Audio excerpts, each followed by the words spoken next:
Dream જીન શાસન. જીન શાસન માટેના સ્વર્ણિમ સ્વપ્નો એટલે સ્વપ્ન જીન શાસન. સિકંદરની સેના પર્વતીય માર્ગને વટાવી રહી છે. મજૂરો સોના મોહરોના કોથળા લઈને ચડી રહ્યા છે. એક મજૂર થાકીને કોથળાને બાજુ પર નાખીને બેસી પડે છે. સિકંદરની પાલખી નજીકમાં છે. સિકંદર પાલખી ઊભી રખાવે છે. એ મજૂરને બોલાવે છે અને કહે છે કે આ કોથળો તારો. મજૂરની આખી પરિસ્થિતિ શીર્ષાસન લે છે. કોથળો ખભે ચડાવીને એ સડસડાટ ચાલવા લાગે છે. મારો આ એક જ મુદ્દે બોજો મિલકત બની જાય છે. અડખામણું હતું તે આપણું બની જાય છે. વેઠ હતી એ મજા બની જાય છે. થાક બધો જ ઉતરી જાય છે અને નવી શક્તિનો સંચાર થાય છે.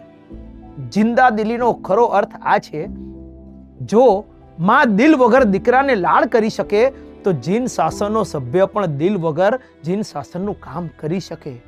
દીકરો કાળો છે કે ગોરો છે કે કયાગ્રો છે કે ઉદ્ધત છે, આ બધા જ મુદ્દા માને સ્પર્શતા નથી. જીન શાસનનું કામ સીધું છે કે વાંકું છે, યશ મળે તેવું છે કે માથે માછલા ધોવાય તેવું છે, એ બધા મુદ્દાઓ જીન શાસનના સભ્યોને સ્પર્શતા નથી. માં માટે તો એ દીકરો છે એ જ મોટો ને એકમાત્ર મુદ્દો છે. તો જીન શાસનના સભ્ય માટે તો એ જ જીન શાસનનું કામ એ જ મોટો ને એકમાત્ર મુદ્દો છે. દીકરાને લાડ કરવાનું માને ફળ શું જોઈએ છે? માને આ પ્રશ્ન કરો તો તમને કદાચ તીખી નજરે જોશે. એ નારાજ થશે. એ આ પ્રશ્નને પોતાના પરનો આક્ષેપ સમજશે. તમારી દ્રષ્ટિને ક્ષુદ્રતાના પૂરા માર્ક્સ આપશે ને હજી તમે જવાબનો આગ્રહ રાખશો તે છણકો કરીને કહેશે કે દીકરાને લાડ કરવા એ જ મારા માટે દુનિયાનું સર્વોત્કૃષ્ટ ફળ છે. દુનિયાની એક એવી માની કલ્પના કરો જેનો પતિ એને લાલચ આપતો હોય, તું દીકરાને લાડ કરે તો તને નવી સાડી લાવી આપીશ. દુનિયામાં એક એવી માની કલ્પના કરો કે જેને એનો પતિ ખૂબ ખૂબ ઉપદેશ આપે છે કે આ તારો દીકરો છે, એને લાડ કરવા એ તારી ફરજ છે, તારે એને લાડ કરવા જોઈએ, એને લાડ કરવાથી તને બહુ મોટો ફાયદો થશે.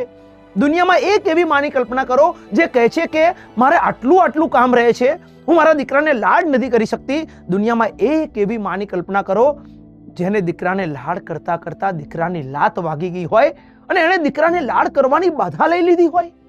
મરુદેવા માતા માટે ઋષભને લાડ લડાવવાની પ્રવૃત્તિ જે છે એ જ જીન શાસનના સભ્ય માટે જીન શાસનની આરાધનાની પ્રત્યેક પ્રવૃત્તિ છે.